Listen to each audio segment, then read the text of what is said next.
27 साल के बाद सियासत का सूखा खत्म करते हुए बीजेपी ने दिल्ली में सरकार बनाई और आज दिल्ली सरकार के कार्यकाल का पहला बड़ा दिन कहा जा सकता है, क्योंकि मुख्यमंत्री रेखा गुप्ता ने दिल्ली वालों को सौगात दी है। दिल्ली ने अब से थोड़ी देर पहले विधानसभा में दिल्ली सरकार का पहला बजट पेश किया। ये बजट दिल्ली के लिए और दिल्ली वासियों के लिए काफी खास रहा। पूजा, बिल्कुल, ये बजट बीजेपी के चुनावी घोषणा पत्र और दिल्ली की जनता से किए गए वादों को ध्यान में रखते हुए तैयार किया गया है। ऐसे में बजट में दिल्ली वालों को क्या सौगात मिली, ये सब कुछ आपको बताएंगे, लेकिन उससे पहले देखिए ये तस्वीरें जब सीएम रेखा गुप्ता अपने मंत्रियों के साथ कनॉट प्लेस के हनुमान मंदिर पहुंची। वहां पर पहुंचकर उन्होंने पूजा अर्चना की। बजट से पहले की ये तस्वीरें आप देख रहे हैं।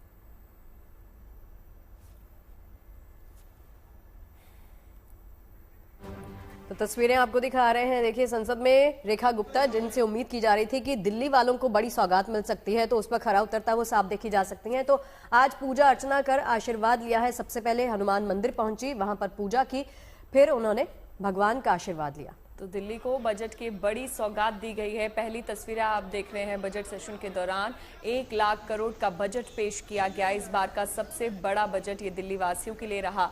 वहीं दूसरी तस्वीर में बजट से पहले सीएम रेखा गुप्ता मंदिर पहुंची। हनुमान मंदिर में जाकर उन्होंने दर्शन पूजन किए। काफी मंत्री भी उनके साथ वहां पर मौजूद थे, तो मंत्रियों समेत रेखा गुप्ता ने वहां पर पूजा अर्चना की। कनॉट प्लेस के हनुमान मंदिर की वो तस्वीरें हैं और आज दिल्ली वालों के लिए काफी बड़ी सौगात लेकर ये बजट आया है। और चलिए, इस पर बातचीत करने के लिए हमारे सहयोगी मनीष चौरसिया हमारे साथ जुड़ गए हैं। सीधा उन्हीं का रुख कर लेते हैं। मनीष, क्या 10 में से अगर मैं पूछूं कितने मार्क्स दिल्ली वाले इस बजट को देंगे, क्या लगता है खरा उतरे हैं ये पूरी उम्मीद पे या नहीं?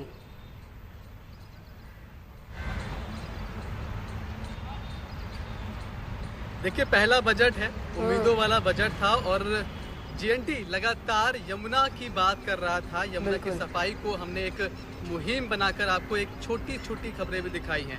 वो छोटे छोटे इम्पैक्ट दिखाएंगे कैसे हमारी खबरों का असर पड़ा है। हमने ना सिर्फ उन नेगेटिव खबरें दिखाई, बल्कि उनका ये बताया कि क्या सोल्यूशन हो सकता है, हमने तरीके बताए। और शायद उन्हीं तरीकों की तरफ, उन्हीं सोल्यूशन की तरफ ये बजट इशारा कर रहा है। यमुना को लेकर भारी भरकम बजट का अलॉटमेंट किया गया है और अब उम्मीद ये की जा रही है कि इस बजट से यमुना की सफाई का काम बहुत तेजी से शुरू हो जाएगा। हमने बहुत सारी खबरें दिखाई। जीएनटी ने एक सबसे महत्वपूर्ण खबर दिखाई थी कि कैसे दिल्ली में 37 एसटीपी हैं। एसटीपी यानी कि वो प्लांट जहां पर जो दिल्ली के ड्रेन्स है उनका पानी वहां पहुंचता है, उसको ट्रीट किया जाता है, साफ किया जाता है, उसके बाद दोबारा एक साफ ड्रेन में छोड़कर उसे यमुना में छोड़ा जाता है। ये काम एसटीपी का होता है। हमने खबर दिखाई थी किस तरह से एसटीपी जो है वो ठीक से काम नहीं कर रही हैं। अगर सरकार को यमुना को साफ करना है तो एसटीपी पर विशेष ध्यान देना पड़ेगा। उसका एक बड़ा असर इस बजट में दिखाई पड़ रहा है।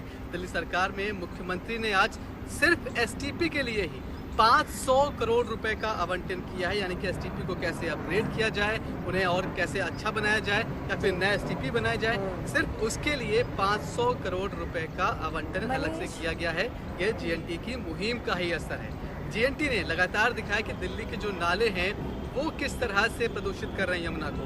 अगर दिल्ली में यमुना को साफ करना है तो नालों की दशा दिशा बदलनी होगी, उनकी तस्वीर बदलनी होगी। दिल्ली के सिर्फ नालों के लिए 250 करोड़ रुपए का आवंटन किया गया है। सिर्फ शहादरा ड्रेन के लिए अलग से 200 करोड़ रुपए का आवंटन किया गया है। तो आप सोचिए कि हमारी खबर का असर कितना ज्यादा, एक पूरी छाप जीएनटी की मुहिम की इस बजट में दिखाई पड़ रही है। बिल्कुल मनीष, इस बजट की बात की जाए तो महिलाओं को लेकर अगर बात करें, चाहे महिलाओं को 5100 रुपए की बात हो या गर्भवती महिलाओं की बात हो, तो ये बजट महिलाओं के लिए कितना खास रहा है दिल्ली की?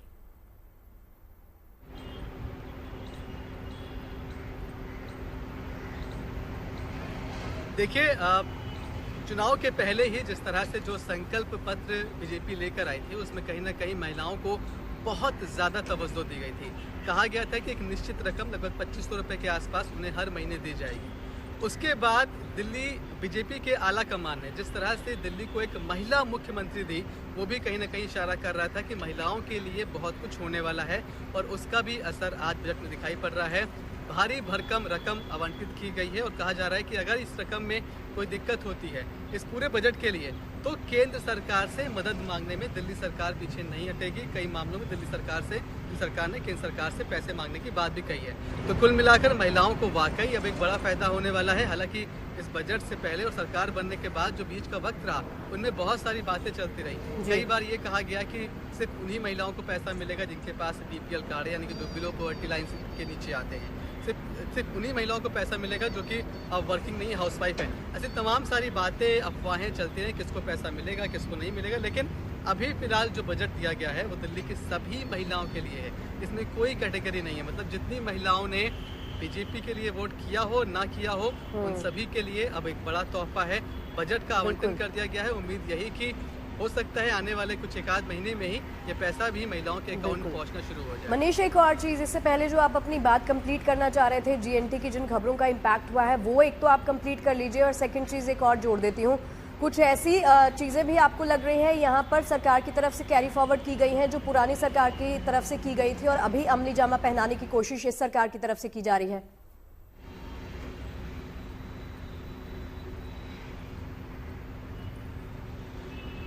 मुख्यमंत्री के तंज में ऐसी बातें बहुत दिखाई पड़ती हैं। उन्होंने बार बार यह कहा कि पिछली सरकार ने बहुत सारी योजनाएं बनाई जो फाइलों तक सीमित रहीं, फंड भी उसका नहीं आवंटन किया गया। वो काम हम आगे करेंगे। उन्होंने कई बार विपक्ष विधायकों जो पहले सरकार में विधायक थे आम आदमी पार्टी के, उन पर तंज किया। हमें पता है कि आप लोग भी परेशान रहा करते थे, खुद आपके विधायक परेशान थे कि भाई मुख्यमंत्री हमें भी फंड नहीं दे रहे हैं, लेकिन आप चिंता मत करिए, हम आपको भी फंड देंगे। तो कुल मिलाकर बहुत सारी बातें की गई, लेकिन जो बात हम लगातार कर रहे हैं, यमुना को लेकर जीएनटी ने एक मुहिम बनाई, एक अभियान चलाया, छोटी बड़ी सारी खबरें दिखाई और हर खबर में हमने कोशिश की ये बताएं कि किस तरह से इस समस्या का हल निकाला सकता है। हमने बहुत सारी खबरें दिखाई कि अगर ये समस्या खत्म हो गई तो दिल्ली में यमुना की सूरत क्या बदल सकती है, यमुना से कितने लोगों को फायदा हो सकता है। अभी भी हम जहाँ पर खड़े हैं ये शाहदरा ड्रेन है कलंदी कुंज के पास में, और ये ड्रेन यहाँ से आगे जाकर मुश्किल से 100 मीटर पर यमुना में मिलता है। आप सोचिए कि मुख्यमंत्री विधानसभा में खड़ी होकर ऐलान कर रही थी, प्लानिंग की बात कर रही थी, लेकिन आप देखिए कि अभी ही यहाँ पर काम शुरू हो गया। ज़मीन पर देखिए कि बहुत सारी जो पोकलैंड मशीनें हैं वो यहाँ पर पहुँच चुकी हैं और कुछ ही देर में इन मशीनों को इस ड्रेन में उतारा जाएगा और ड्रेन की डिसिल्टिंग का काम किया जा रहा है। डिसिल्टिंग मतलब कि जो उसमें गाद जम जाती है, अगर आप यहाँ आसपास खड़े होते हैं तो बहुत बदबू आती है उस गाद से, उस गाद को निकालने का काम किया जाएगा। डिसिल्टिंग कम होगी तो पानी उसका फ्लो अच्छा होगा और उसकी जो गुणवत्ता है वो भी यमुना में पहुँचने से पहले ठीक होगी। तो तैयारी आपको सिर्फ दिल्ली सरकार की कागजों पर दिखाई नहीं पड़ रही है, उसका असर भी ज़मीन पर दिखाई पड़ रहा है। और हम यही बात बार बार कह रहे हैं कि हमने इन सारी खबरों को दिखाया था, ये नाले किस तरह से कितने गंदे हैं, क्यों गंदे हो रहे हैं, और जब यमुना में मिलते हैं जाकर तो यमुना को कितना प्रदूषित करते हैं, ये खबरें हमने लगातार मुहिम की तरह दिखाई थी। और आप कह सकते हैं कि जीएनटी की खबरों की एक छोटी सी छाप दिल्ली के बजट पर यमुना को लेकर कम से कम दिखाई पड़ रही है। ठीक है मनीष, आपके पास लौटेंगे, आप हमारे साथ बने रहिए। सुशांत भी हमारे साथ जुड़ गए हैं। सुशांत, मनीष ने बताया यमुना को लेकर, महिलाओं को लेकर बजट में क्या कुछ पेश किया गया, आप ये बताइए इसके अलावा और क्या कुछ, कैसे खास रहा आज का बजट? देखिए, फिलहाल इस बार बजट जो है वो बेहद खास है, क्योंकि पिछले साल के मुकाबले इस बार जो बजट आया है वो लगभग 1 लाख करोड़ का, यानी 37% का इजाफा जो है वो इस वक्त प्रस्तावित बजट में जो है वो नजर आ रहा है। बात की जाए तो अलग अलग क्षेत्र के अंदर रेखा गुप्ता की जो सरकार है उन्होंने प्रस्तावित बजट जो है वो पेश किया है। उसमें खास तौर पर अगर बात की जाए तो जिस तरीके से हमारे सहयोगी भी बता रहे थे कि यमुना की साफ सफाई हो या फिर जल बोर्ड को लेकर के हो, उसमें सबसे ज्यादा फंड जो है वो इस बार रेखा गुप्ता की सरकार ने जो है वो रखा है, जिसमें 9,000 करोड़ के आसपास जल बोर्ड के लिए पानी के आवंटन के लिए रखा गया। इसके अलावा अगर बात की जाए मुनक नहर जो कि हरियाणा से दिल्ली आती है उसको पाइपलाइन में तब्दील किया जाए, उसके लिए एक अलग से बजट जो है वो रखा गया है। जो सीवरेज की लीकेज होती है, इसके अलावा पानी जल बोर्ड की लीकेज होती है, उसके लिए 150 करोड़ का अलग बजट रखा गया है। सीवरेज को ठीक करने के लिए अलग से बजट रखा है। यानी लगभग अगर बात की जाए तो जल बोर्ड के लिए लगभग 15,000 करोड़ के आसपास का बजट जो है वो इस बार रेखा गुप्ता सरकार ने जल बोर्ड के लिए रखा है, क्योंकि पानी को लेकर के एक बड़ा क्राइसिस जो है वो दिल्ली के अंदर देखने को मिलता है। इसके साथ ही अगर बात की जाए तो जो टैंकर से पानी सप्लाई होता है उसमें पूरी ट्रांसपेरेंसी है। इसको लेकर के सरकार की तरफ से ये कोशिश की गई है कि तमाम जो टैंकर्स दिल्ली के अंदर पानी को सप्लाई करते हैं उनमें जीपीएस सिस्टम लगाया जाए, उसके लिए मॉनिटरिंग सेंटर बनाया जाएगा ताकि उसकी जीपीएस ट्रैकिंग की जा सके। इसके अलावा नालों के साफ सफाई के लिए अलग से फंड जो है वो दिया गया है। अब बात की है स्वास्थ्य विभाग की, तो लगभग 7,000 करोड़ के आसपास का बजट जो है वो रखा गया है। तमाम दिल्ली के सरकारी अस्पताल, जिसमें 24 अस्पताल ऐसे हैं जिसकी व्यवस्थाएं बहुत खराब है, उनके लिए 1,000 करोड़ का बजट जो है वो रखा गया है। इसके अलावा नए स्कूल्स और उनके रखरखाव, उनके लिए भी करोड़ों रुपए का बजट जो है इस वक्त रेखा गुप्ता सरकार रख रही है। इसमें खास बात यह है कि जो बच्चे 12th पास करेंगे, लगभग 1200 बच्चों का आंकड़ा है जो हर साल 12वीं पास करते हैं दिल्ली के अंदर, उनके लिए रेखा गुप्ता सरकार जो है वो लैपटॉप जो है उन बच्चों को देगी। ये एक नई अगर कहा जाए तो नई पॉलिसी के तौर पर अगर देखने को मिलेगा कि जो बच्चे पास होंगे उनके लिए एक जोश बढ़ाने के लिए, उनके लिए एजुकेशन में कहीं ना कहीं स्तर बढ़ाने के लिए, उनमें इंटरेस्ट जगाने के लिए सरकार जो है वो उस तरीके का कदम जो है वो उठा रही है। इसी पूरे बजट सेशन के दौरान रेखा गुप्ता सरकार जो है वो कहीं ना कहीं पिछली सरकार पर हमला बोलती हुई नजर भी आई। पिछली सरकार एजुकेशन को लेकर के तमाम दावे करती थी कि हमने शिक्षा में व्यवस्था में सुधार किया, तो वहीं रेखा गुप्ता ने यह भी कहा कि दिल्ली की जो पिछली सरकार है वो 9th क्लास में बच्चों को पास आउट नहीं करते थे ताकि उनका रिजल्ट 10th में खराब ना आए। तो इस चीज को भी रोकने की कोशिश जो है वो सरकार की तरफ से की गई है कि जो बच्चे 9th के अंदर अगर वीक है तो उनको ज्यादा से ज्यादा मेहनत की जाए ताकि उनको आगे बढ़ाया जाए, ना कि उनको फेल करके उनका करियर जो है वो खराब किया जाए। सुशांत, एक और चीज आप कंप्लीट कीजिएगा। यहाँ पर ये कहना सही होगा कि हर वर्ग को ख्याल में रखकर ये बजट तैयार किया गया है, और शुरुआत में सीएम बनने से पहले जो इन्होंने बात की थी और सीएम बनने के बाद जो इन्होंने बात की थी कि चुनौतियां बहुत सारी हैं, चुनौतियों को पार पाने की पूरी कोशिश की जाएगी हमारी सरकार की तरफ से, और उस पर खरा उतरने की कोशिश की गई है इनकी तरफ से। ये कहना सही होगा यहाँ पे? देखिए, सरकार का पहला बजट है और सरकार बनने के बाद तुरंत 1 महीने के अंदर आपको बजट पेश करना, तो उसके लिए चुनौतियां जरूर थी सरकार के लिए। और मैनिफेस्टो के अंदर जो वादे किए गए थे महिला समृद्धि योजना को लेकर के, यमुना की सफाई को लेकर के, तो उसकी झलक जो है इस पूरे बजट में नजर आई है। 5100 करोड़ रुपए जो महिला समृद्धि योजना जो है वो केंद्र सरकार की वो रखी गई है। इसके अलावा जो गर्भवती महिलाएं उनके लिए भी बजट जो है अलॉट किया गया है। साथ ही साथ अगर बात की जाए तो महिलाओं के साथ साथ व्यापारी वर्ग के लिए एक ट्रेडर्स वेलफेयर जो फंड है वो जनरेट करेगी सरकार। औद्योगिक क्षेत्रों के लिए खास तौर पर जहां पर इंडस्ट्रीज हैं दिल्ली में जो छोड़ करके पड़ोसी राज्यों में जा रहे हैं, उनको रोकने की कोशिश होगी। वहां पर डेवलपमेंट वर्क्स होंगे। व्यापारियों के लिए एक वेलफेयर बोर्ड जो है वो तैयार किया जाएगा ताकि व्यापारी अपनी बात रख सके। इन तमाम चीजों को ध्यान में रख करके हर वर्ग को साधने की कोशिश जो है वो रेखा गुप्ता सरकार की तरफ से की गई है। बिल्कुल, चलिए आप दोनों बने रहिए, लौटते हैं आपके पास। इसी बीच चलिए आपको सुनाते हैं कि दिल्ली की मुख्यमंत्री रेखा गुप्ता ने इस बजट से जुड़ी हुई क्या बातें कही हैं, वो सुन लीजिए जरा। ने घोषणा की थी कि दिल्ली की गरीब महिलाओं को प्रति माह 2,500 रुपए उपलब्ध कराए जाएंगे, और मुझे ये बताते हुए अत्यंत खुशी है कि न केवल इस योजना को महिला समृद्धि योजना के तौर पे लागू करने का फैसला 2025-26 में इसके हेड में हमने 5100 करोड़ रुपए का प्रस्तावित प्रावधान किया है, और साथ ही मातृत्व वंदना परियोजना के अंतर्गत जिसमें 21,000 रुपए गर्भवती महिलाओं को और 6 पोषण किट दी जाएगी, उसमें 210 करोड़ रुपए का प्रावधान किया है। गर्व के साथ मैं आज इस सदन के समक्ष बताना चाहती हूं कि इस बार का दिल्ली सरकार का बजट ऐतिहासिक है। 1 लाख करोड़ रुपए का प्रस्तावित किया गया है। 1 लाख करोड़ रुपए का बजट प्रस्तावित किया गया है। 1 लाख करोड़ रुपए का बजट।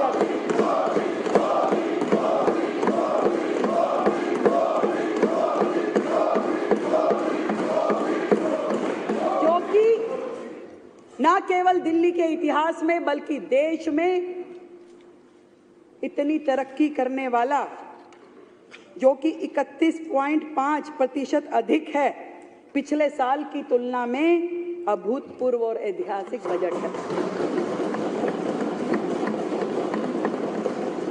अध्यक्ष महोदय, जहां साल दर साल बजट बढ़ने की बजाय घटा, जहां जीडीपी की दर पूरे देश की तुलना में कम रही, राष्ट्रीय स्तर की अपेक्षा दिल्ली की प्रति व्यक्ति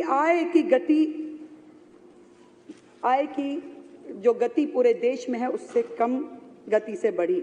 इससे यह स्पष्ट है कि पिछली सरकार में ना तो क्षमता थी कि वो राजस्व बढ़ा सके और ना ही इच्छा शक्ति थी कि विकास कार्यों पे ईमानदारी से खर्चा कर सके। ये स्थिति थी पिछली सरकारों की।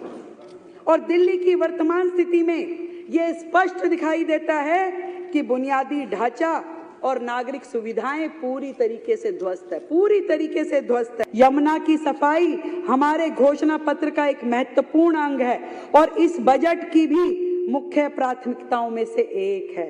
यमुना भारतीय सभ्यता के ताने बाने में बहती हुई जीवन रेखा है, हम सब के लिए जीवन रेखा है।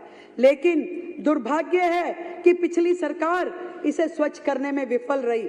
हमारी सरकार निर्णायक कदम उठाएगी और लगातार यमुना जी को निर्मल और स्वच्छ बनाए जाने की दिशा में काम करेंगे। इसके लिए हमने 500 करोड़ रुपए की लागत से 40 decentralise sewage plant, 40 decentralise sewage plant, ताकि कोई भी गंदा नाला यमुना जी में ना गिरे।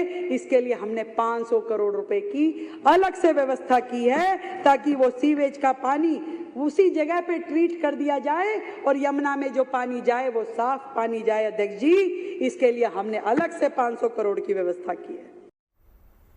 तो दिल्ली की सीएम रेखा गुप्ता को आप सुन रहे थे। दिल्ली वासियों के लिए आज ये बजट काफी बड़ी सौगात लेकर आया। हमारे दो सहयोगी सुशांत और मनीष लगातार जुड़े हुए हैं। मनीष, आपके पास आना चाहेंगे सबसे पहले। मनीष, ये जो 2500 रुपए महिलाओं को देने की बात हो रही है, लेकिन विपक्ष लगातार निशाना साध रहा है कि ये वादा हवा में किया गया है। ये वादा आज कितना साफ हो पाया है? जो विपक्ष सवाल खड़े कर रहा है कि कब तक महिलाओं के खाते में ये पैसे जा पाएंगे।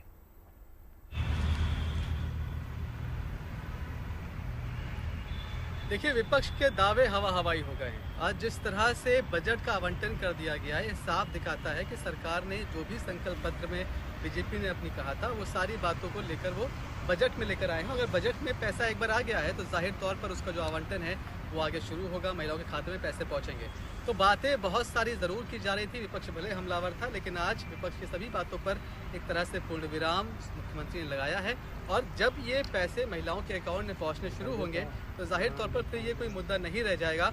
हालांकि अभी तो तमाम सारी बातें थी कि किन महिलाओं को देना है, किन को नहीं देना है, क्या सिर्फ जो बीपीएल कार्ड धारक महिलाएं सब उनको दिया जाएगा या फिर सबको दिया जाएगा, ये अभी भी एक सवाल हो सकता है। लेकिन इतना तो क्लियर है ही कि संकल्प पत्र में जो बात बीजेपी लेकर आगे बढ़ी थी उसकी झलक अब बजट में दिख रही है। बजट की तस्वीर साफ दिखाई पड़ रही है कि बहुत जल्द दिल्ली की महिलाओं के खाते में पैसे पहुंचने वाले हैं। जी, सुशांत आपके पास आते हुए, सुशांत, अगर मैं ये कहूं कि हाइलाइट्स क्या रही इस बजट की, तो आपके हिसाब से क्या रही? देखिए, सबसे बड़ा हाईलाइट यही है कि दिल्ली की जो समस्याएं हैं जिसको लेकर के बीजेपी ने चुनाव लड़ा और जनता के बीच गई, उन मुद्दों को बजट में पूरी तरीके से शामिल किया गया है। खास तौर पर पानी को लेकर के, और इसके अलावा अगर बात की जाए महिला समृद्धि योजनाओं को लेकर के, हेल्थ इंफ्रास्ट्रक्चर को लेकर के, इसके अलावा सड़कों के रखरखाव से लेकर के जिस तरीके से घोटालों के आरोप लगते थे, टैंकर घोटाले को लेकर के, उन सब पर फोकस करने की कोशिश जो है वो सरकार की तरफ से की गई है। इसके अलावा अगर बात की जाए तो स्वास्थ्य सेवाओं को लेकर के भी खास इस बजट के अंदर प्रावधान जो है वो किए गए हैं, प्रस्ताव जो है वो रखे गए हैं, ताकि जो समस्याएं हैं अस्पतालों के अंदर आती हैं वो समस्याएं ना आए। इन सभी वर्गों को एक साथ टारगेट करके इम्प्लीमेंट करने की कोशिश जो है वो सरकार की तरफ से है। जल बोर्ड जो कि लंबे वक्त से पानी के क्राइसिस से दिल्ली जूझती है, यमुना की साफ सफाई का मुद्दा एक बड़ा मुद्दा है। यमुना के अंदर किस तरीके से टूरिज्म को बढ़ावा मिलेगा और वहां पर क्रूज चलाया जाएगा, इसका भी प्रावधान जो है वो रखा गया। यानी सरकार का विजन साफ है कि जिन मुद्दों को लेकर के वो आए थे उन मुद्दों पर बजट जो है वो तैयार किया जाए और उस पर काम किया जाए, ताकि दिल्ली की जनता के बीच जब 5 साल बाद जाए तो उनको वो काम नजर आए, ताकि वोट मांग सके। 2027 के अंदर निगम का भी चुनाव है, उसको भी ध्यान में रखना है कि किस तरीके से उसके कामकाज को भी जो है वो उसमें भी अगर सरकार बनानी है, चुनाव लड़ने जाना है, तो उस पर भी किस तरीके से तैयारी रखनी है और कैसे काम कराना है, इन सब चीजों को ध्यान में रखा गया। दिल्ली में सीवरेज की परेशानी सबसे ज्यादा है। ओवरफ्लो जो सीवरेज होती है उससे लोग काफी ज्यादा परेशान है। उसके लिए अलग बजट जो है वो सेंक्शन, यानी हर परेशानी को लेकर के बजट के अंदर पूरी तरीके से एक प्रस्ताव, एक बजट जो है वो अलॉट किया गया है, ताकि लोगों को परेशानी ना हो, लोग आगे जो है वो सरकार के प्रति जो विश्वास था वो कायम रहे। बिल्कुल। एक और चीज एंड में स्टेटमेंट यही दूंगी जो उन्होंने स्टेटमेंट दी है रेखा गुप्ता जी ने, कि मोदी जी को मिले एक एक वोट का कर्ज चुकाऊंगी और दिल्ली वालों की दीदी रेखा हूं, जनता के हित में काम करके दिखाऊंगी। ये बहुत बड़ी स्टेटमेंट है, इन पर खरा उतरती हुई वो देखी जा सकती हैं। आप दोनों का ही बहुत बहुत शुक्रिया इस पूरी बातचीत के लिए और जानकारी साझा करने के लिए हमारे साथ। और चलिए इसी बीच एक बार फिर से सुनाते हैं कि दिल्ली की मुख्यमंत्री रेखा गुप्ता ने बजट को लेकर और क्या कुछ बड़ी बातें कही हैं, सुनिए जरा। सीवेज ट्रीटमेंट की ऑपरेशनल कैपेसिटी को हमें सुधारना होगा। आज की डेट में जितने भी हमारे सेंटर्स हैं सब अपनी ऑप्टिमम उस पे चल रहे हैं, एफिशिएंसी पे चल रहे हैं। हमने 40 करोड़ रुपए की लागत से मॉडर्न मशीनरी खरीदने के लिए भी बजट का प्रावधान किया है। दिल्ली वासियों के लिए clean drinking water, sewage management, clean Yamuna का वादा जो हमारा है वो भविष्य को जल संकट से मुक्त करने की हमारी कमिटमेंट है। काम मुश्किल जरूर है, वर्षों से उपेक्षित दिल्ली को राह पे लाना इतना आसान नहीं होगा, ये बात हम सबकी समझ में आती है। पर मैं इस सदन को ये बताना चाहती हूँ, इस दिल्ली वासियों को ये बताना चाहती हूँ कि लहरों से डर के नौका पार नहीं होती और कोशिश करने वालों की कभी हार नहीं होती। अगर ईमानदारी से कोशिश की होती तो शायद आप लोग भी कर लेते, परंतु ईमानदारी से कोशिश की ही नहीं गई। परंतु अब सरकार इस काम को करेगी। हमारी सरकार का लक्ष्य है कि दिल्ली के हर नागरिक को, अमीर हो या गरीब, युवा हो या बुजुर्ग, महिला हो या पुरुष, सभी को सुलभ, सस्ती और उच्च गुणवत्ता वाली स्वास्थ्य सेवाएं मिले। और इस लक्ष्य को हम अपने स्वास्थ्य बुनियादी ढांचे को मजबूत करके ही पा पाएंगे। इसलिए हमने स्वास्थ्य को मजबूत करने की दिशा में बड़े प्रयास किए हैं और इन स्वास्थ्य सेवाओं को निश्चित करने के लिए जो पॉलिसीज का लेके आने हैं उन सारी पॉलिसीज को लेके जाएगा और पूरे के पूरे सिस्टम को हम लोग मॉडर्नाइज करके उस सिस्टम के साथ जोड़ेंगे ताकि हर पेशेंट का रिकॉर्ड हमारे पास रहे। अब कागजों में धांधलेबाजी नहीं चलेगी कि पेशेंट जो होगा, जितना इलाज होगा, जितनी दवाइयां दी जाएगी, पेमेंट केवल उतनी होगी। कागजों पे ये जो भ्रष्टाचार करते थे उसको पूरी तरीके से रोका जाएगा। और बजट 2025-26 के प्रस्तावों में प्राथमिक स्वास्थ्य सेवाओं के विस्तार के लिए, बुनियादी ढांचे को मजबूत करने के लिए, डिजिटल स्वास्थ्य को बढ़ावा देने के लिए वो सारे काम किए जाएंगे। अध्यक्ष जी, हमारी प्राथमिकता है कि बच्चों को, हर बच्चे को अच्छी और सुगम शिक्षा मिले और उसके घर के नजदीक मिले। सभी बच्चों को उनकी आर्थिक पृष्ठभूमि से परे गुणवत्तापूर्ण शिक्षा सुनिश्चित करना है। इसके लिए हमने वर्ष 2025-26 में नए सीएम श्री स्कूल खोलने की घोषणा की है। यह स्कूल नेशनल एजुकेशन पॉलिसी से जुड़े होंगे जिसका पूर्ण अनुपालना वहां की जाएगी। इसमें national curriculum framework for school education 2023 भी लागू किया जाएगा। ये स्कूल पीएम श्री स्कूलों की तर्ज पे खोले जाएंगे। इस योजना के लिए हमने वर्ष 2025-26 में 100 करोड़ रुपए का प्रावधान किया है। 100 करोड़ रुपए का। तो आपको लेकर चलते हैं उत्साह, उमंग और उल्लास के बीच में। चैत्र नवरात्र में बस कुछ ही दिन बाकी हैं, लेकिन अभी से रंग जमने लग गया है। शक्ति पीठों से लेकर ज्यादातर मां दुर्गा के मंदिर में चैत्र नवरात्र की तैयारी शुरू हो गई है।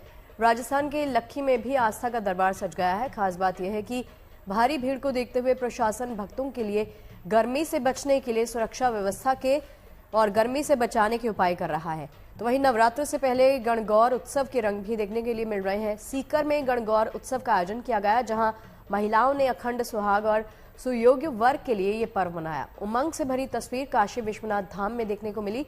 भारी संख्या में भक्त पहुंचे। इन भक्तों को गर्मी से बचाने के लिए तमाम उपाय किए गए ताकि मौसम की बेरुखी के बावजूद भक्तों को बाबा विश्वनाथ की आस्था की ठंडी छांव मिल सके, उन्हें अपने आराध्य का आशीर्वाद मिल सके। भक्तों को धूप की तपिश से बचाने और राहत भरी छांव के लिए जर्मन हैंगर लगाए गए हैं।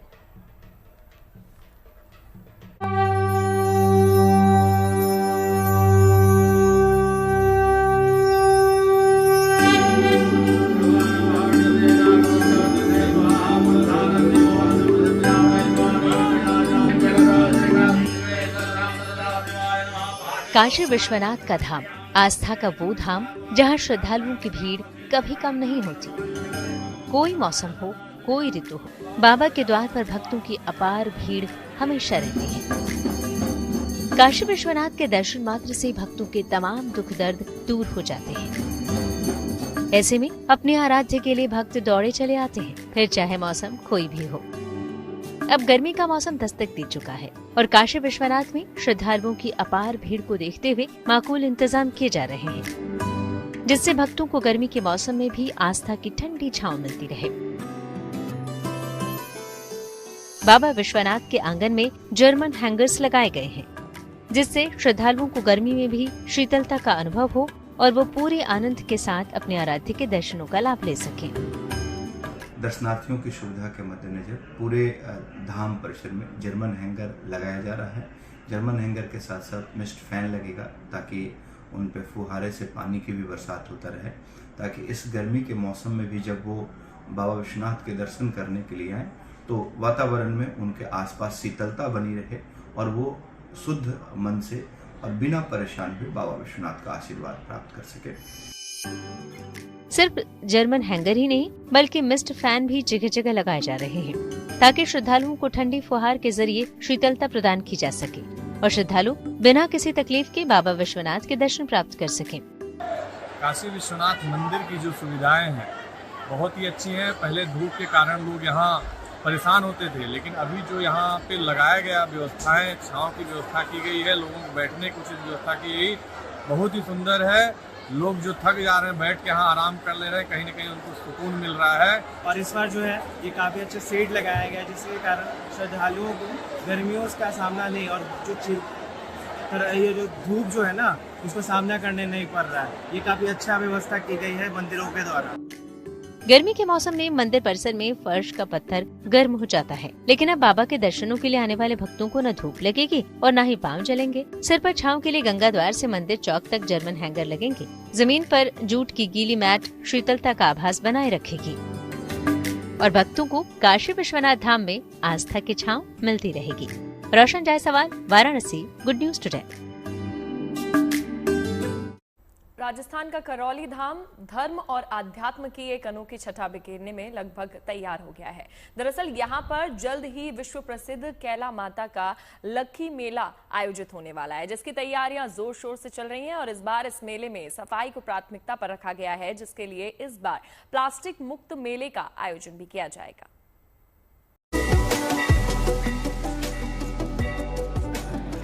राजस्थान के करौली में हर तरफ उत्सव और उमंग का माहौल है। कहीं भक्ति भाव में डूबे श्रद्धालु नाच गाकर जुलूस निकाल रहे हैं, तो कहीं माता के प्रसाद की पोटलियों के ढेर लगे हैं। शक्तिपीठों में शुमार कैला माता का लक्खी मेला 26 मार्च से शुरू होने जा रहा है। इस भव्य मेले के लिए पैदल यात्रियों का कैला देवी पहुंचना शुरू हो चुका है। सभी श्रद्धालु माता के जयकारों के साथ नाचते गाते दर्शनों के लिए उमड़ रहे हैं। उत्तर भारत के प्रसिद्ध कैला देवी चैत्र नवरात्रि मेले में हर साल लाखों श्रद्धालु माता के दर्शन करने पहुंचते हैं। उत्तर प्रदेश, मध्य प्रदेश सहित विभिन्न स्थानों से भारी संख्या में लोग पदयात्रा कर माता के दरबार में खुशहाली की मुराद मांगने आते हैं। इस बार भी इस मेले के लिए जोर शोर से तैयारियां की जा रही हैं। कैला देवी मंदिर ट्रस्ट द्वारा इस बार मेले को पॉलीथीन मुक्त रखने का लक्ष्य रखा है। इसके लिए दुकानदार श्रद्धालुओं के साथ ही पुलिस प्रशासन से भी सहयोग की अपील की है। एक संघर्ष यहाँ पर होगा। कल से हम हर प्रवेश द्वार पे लोगों को रोकेंगे जो भी पॉलीथीन लेकर अंदर आए। आप लोगों से विशेष मेरा आग्रह है कि इसको हमारा सहयोग करिएगा, कि लोगों को बस ये जानकारी हो जाए। मेले में यात्रियों के लिए 350 से अधिक रोडवेज की बस लगाई गई है। मेले में दिव्यांग और वरिष्ठ जनों के लिए व्हीलचेयर, रैंप आदि की व्यवस्था है। गर्मी में शीतल पेयजल के लिए 25 जल मंदिर बनाए जाएंगे। 200 से ज्यादा सफाई कर्मी मेला क्षेत्र में काम करेंगे और 160 शौचालय की व्यवस्था भी है। वहीं मंदिर परिसर में 24 घंटे चिकित्सक और 2 एम्बुलेंस उपलब्ध रहेंगे। 1000 से ज्यादा पुलिसकर्मी शांति और सुरक्षा व्यवस्थाओं को संभालने के लिए तैयार हैं। 300 से ज्यादा सीसीटीवी कैमरों से मेला परिसर की निगरानी की जाएगी। ऐसी मान्यता है कि माता के दरबार में जो भी आता है वो खाली हाथ नहीं जाता। माता अपने हर भक्त का पूरा ख्याल रखती है और इस मेले के सफल आयोजन के लिए मंदिर प्रशासन और जिला प्रशासन भी पूरी तरह मुस्तैद है। Gopal Lal Mali, Karauli, good news today.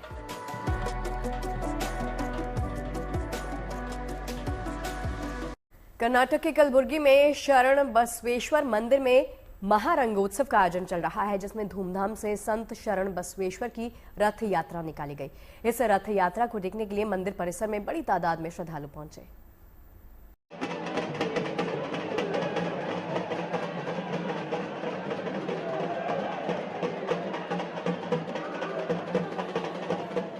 Karnataka के शरण बसवेश्वर मंदिर में उमड़ा है आस्था का सैलाब। मन में विश्वास और दर्शन की आस लिए लोग लंबी लंबी कतारों में खड़े हैं। दरअसल यहाँ पारंपरिक त्योहार महारंगोत्सव का आयोजन चल रहा है, जिसमें शामिल होने दूर दूर से लोग पहुंचे हैं। ये उत्सव 18वीं सदी के एक संत शरण बसवेश्वर की पुण्यतिथि के मौके पर हर साल मनाया जाता है। शरण बसवेश्वर मंदिर कर्नाटक के कलबुर्गी में एक तीर्थ स्थल है, जो 18वीं शताब्दी के लिंगायत धर्मगुरु और दार्शनिक श्री शरण बसवेश्वर को समर्पित है। श्रद्धालुओं का मानना है कि संत शरण बसवेश्वर ने अपना पूरा जीवन लोगों के कल्याण और समाज के गरीब और वंचित वर्गों की जरूरतों को पूरा करने में बिताया। मान्यता है कि होली के 5 दिन बाद संत शरण बसवेश्वर ने अपनी मृत्यु की घोषणा कर दी थी। ऐसे में उनकी पुण्यतिथि के मौके पर सालों से महारंगोत्सव के आयोजन की परंपरा चली आ रही है। लिहाजा हर साल की तरह इस साल भी इस मौके पर संत शरण बसवेश्वर की भव्य रथ यात्रा निकाली गई। रथ को फूलों, फलों और रंग बिरंगे कागजों से सजाया गया और इसी रथ में शरण बसवेश्वर की मूर्ति रखी गई। उसे मंदिर परिसर के चारों ओर घुमाया गया। इस दौरान पूरा मंदिर परिसर श्रद्धालुओं से खचाखच भरा नजर आया। Bureau report, good news today. वहीं हरियाणा में एक असिस्टेंट प्रोफेसर ने नौकरी छोड़कर खेती को अपना लिया है। दरअसल पानीपत के पट्टी कल्याणा गांव के रहने वाले डॉक्टर जयपाल का कहना है कि उन्हें नौकरी से ज्यादा कमाई खेती में हो रही है। वो 10 से 12 लाख का मुनाफा कमा रहे हैं और लोगों को रोजगार भी दे रहे हैं। देखिए।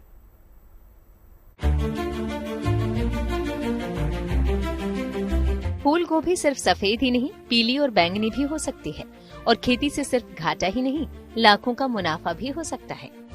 बस खेती में थोड़ा प्रयोग करने की भी हिम्मत जुटानी होगी, जैसे इन्होंने जुटाई। पानीपत के प्रगतिशील किसान डॉक्टर जयपाल ने ये पूरे 70 एकड़ में अलग अलग तरह की सब्जियां उगाते हैं, वो भी अलग अलग तकनीक से। ड्रिप इरिगेशन से लेकर पॉली हाउस, ओपन फार्मिंग और नेट हाउस तकनीक को अपनाकर। तभी तो रंग बिरंगी गोभी के साथ साथ लाल पीली शिमला मिर्च और ब्रोकली भी उगाते हैं और इसी खेती से अपना सिर्फ 10 से 12 लाख रुपए का मुनाफा कमा रहे हैं, बल्कि 50 से 60 लोगों को रोजगार भी दे रहे हैं। 60 से 70 एकड़ में खेती कर रहे हैं, जिसमें poly house, open farming, drip irrigation, इन सारी चीज़ों में करते हैं। हमारी सोच थी कि भाई किसान की जो रेगुलर जो इनकम है उसको कैसा बढ़ाया जाए, तो हमने सोचा कि जो हमारी सरकार की नीतियां हैं उनके अकॉर्डिंग हम खेती करें। आज हम 1 एकड़ से 10 से 12 लाख रुपए शुद्ध मुनाफा ले लेते हैं पॉली हाउस, नेट हाउस में, जबकि आम किसान 1 एकड़ से 40 से 50 हजार रुपए ही ले पाता है। हरियाणा में पानीपत के पट्टी कल्याण गांव के रहने वाले डॉक्टर जयपाल शुरू से किसान नहीं थे, असिस्टेंट प्रोफेसर की नौकरी करते थे, लेकिन किसानों की आय बढ़ाने को लेकर उपाय ढूंढने पर जोर बहुत था। सो खेती को लेकर सरकार की बताई नीतियां अपनाने का रिस्क लिया और कामयाब हो गए। फिर तो ये कामयाबी इन्हें इतनी रास आई कि नौकरी छोड़ खेती में ही लग गए और पिछले 11 साल से खेती को अपने आय का जरिया बनाकर बेहद खुश हैं। असिस्टेंट प्रोफेसर था, नौकरी दी छोड़ और अभी खेती कर रहे हैं। और 2014-15 में मैंने जॉब छोड़ दी थी और उसके बाद आज 10 से 11 साल हो गए अब कंटिन्यू खेती कर रहे हैं। जब हमारी कमाई थी उससे 10 टाइम ज्यादा मैं आज खेती में ले रहा हूँ और आज 50 से 60 लोगों को रोजगार भी मिला। डॉक्टर जयपाल के चेहरे की मुस्कान बता रही है कि खेती में मेहनत के साथ साथ सूझबूझ और नई तकनीक का इस्तेमाल भी जरूरी है, ताकि मेहनत का भरपूर फायदा मिल सके। Kamaldeep, Karnal, good news today.